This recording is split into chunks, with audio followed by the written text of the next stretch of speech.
Hello, my name is Marcus and welcome to Tabletop reviews of an all-new Lord of the Rings game. Well, not all new, but one I recently discovered. The Hobbit, the card game. Well, I think it's just the Hobbit card game. And nothing more to it. A small little card game by Martin Voss, released in 2012, I believe it was. Let's get into the table and see how it's set up and played. Okay, let me show you just how to quickly set it up for a 3-player game. So in a 3-player game you will use Smaug, Bilbo and Thorin. In a 4-player game you will add Gandalf, and in a 5-player game you will of course add Bolg. That's the final one. These are characters that each player will get, so shuffle them up and spread them out randomly. And of course Thorin and Bilbo are on the same team trying to defeat Smaug. Then you will take up the rest of the cards, shuffle them up, and distribute each 9 for each player. 6, 9, 3, 6, 9, 3, 6. I do not recommend distributing like this. I recommend distributing either 2 at a time or 1 at a time. Now the small player will get 3 extra cards to choose from. So the small player will start off looking at his hand, and you will of course sort of put them in order by color and number. And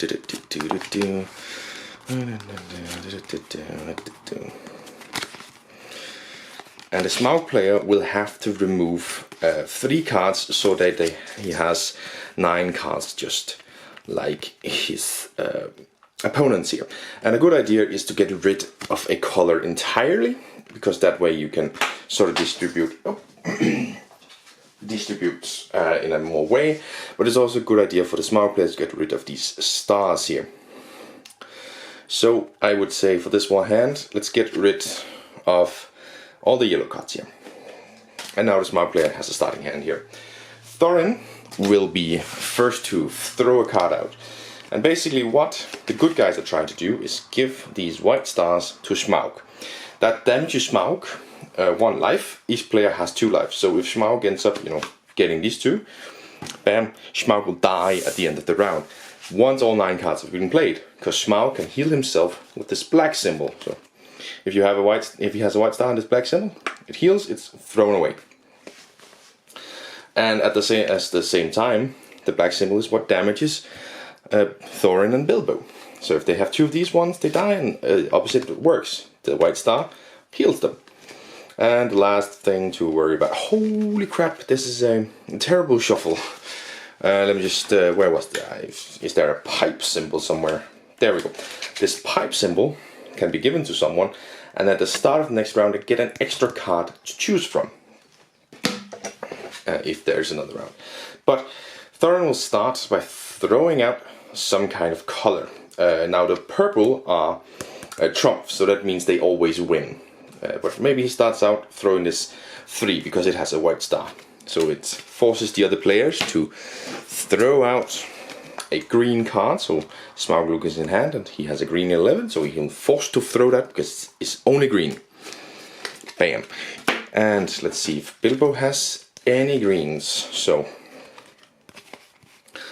Bilbo does in fact have some greens, and he actually has a 12. So Bilbo, the way Thorin distributes cards is he takes the 3 cards that were thrown out, because it's a 3-player game, shuffles them up, gives 1 to each. Smaug is allowed to choose how many he distributes and who he distributes it to. So he can take 1 and give to someone, he can give 2, or all 3 given out. Bilbo takes 1 himself and gives 1 to another player. So a smart thing for Bilbo to do here is take this 12, bam. He wins the stick, he wins this trick, because he has the highest, right? He threw out the 12.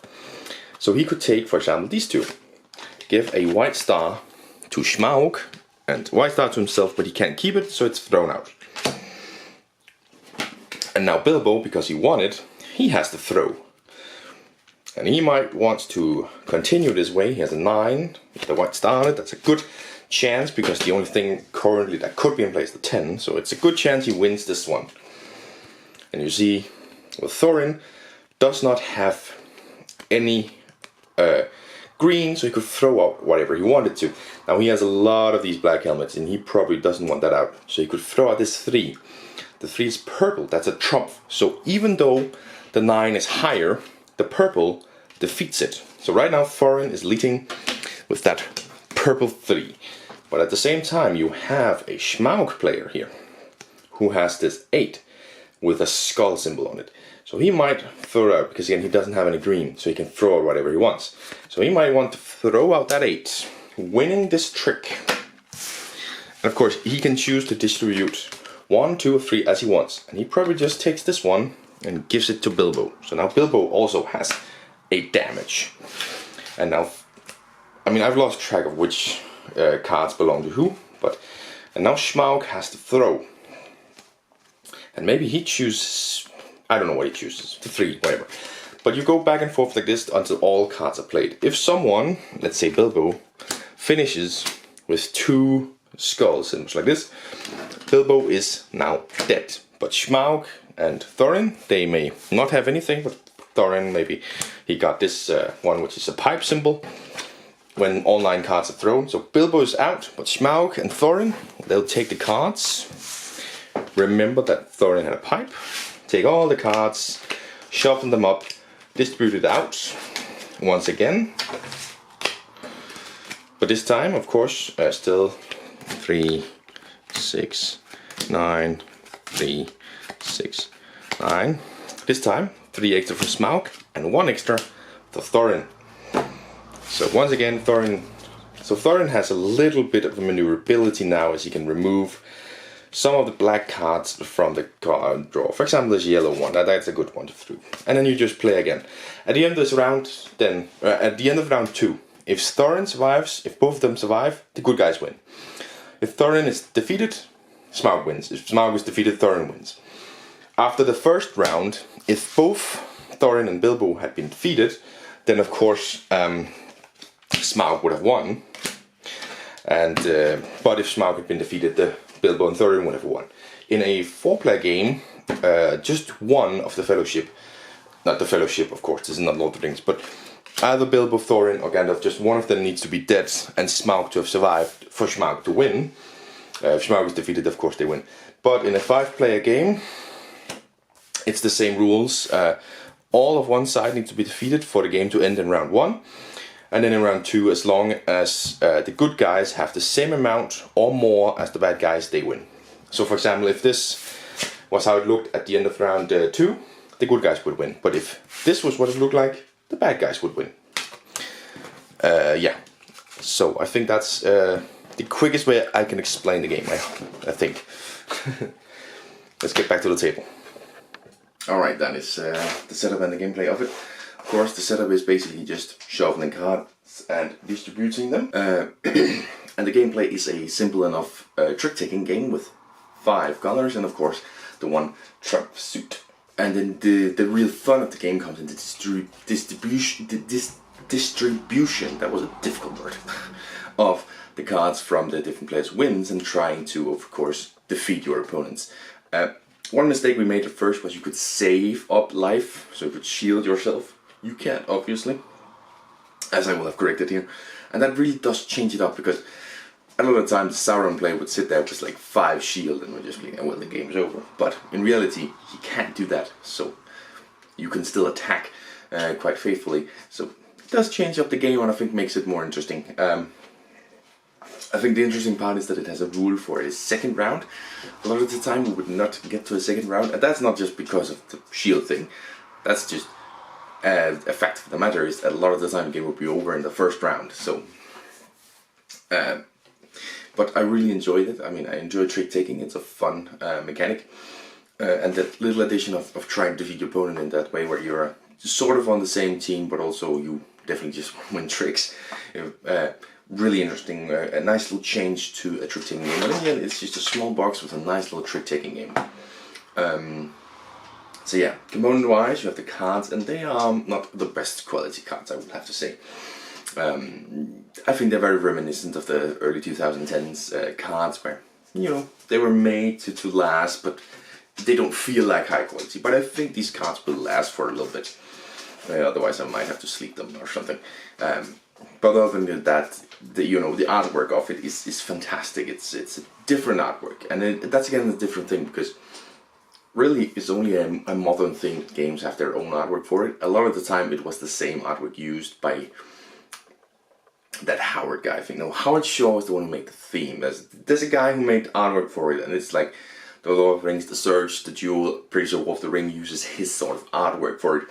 This one does not. It has its own artwork. The characters are on the cards, and it's very nice looking. It's distinctive, and of course it's very nice to that it really uses Tolkien's own descriptions of the characters, where not the more modern take on the characters, but his official. And when I mean modern take, it's of course the movie characters, but this one uses his official descriptions for it.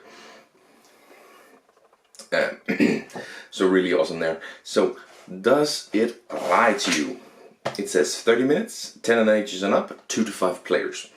So the start of the player count there, I would say 3 to 5. The 2-player game is one that's very different, and it doesn't work. I do not like trick taking at 2 players, no matter what.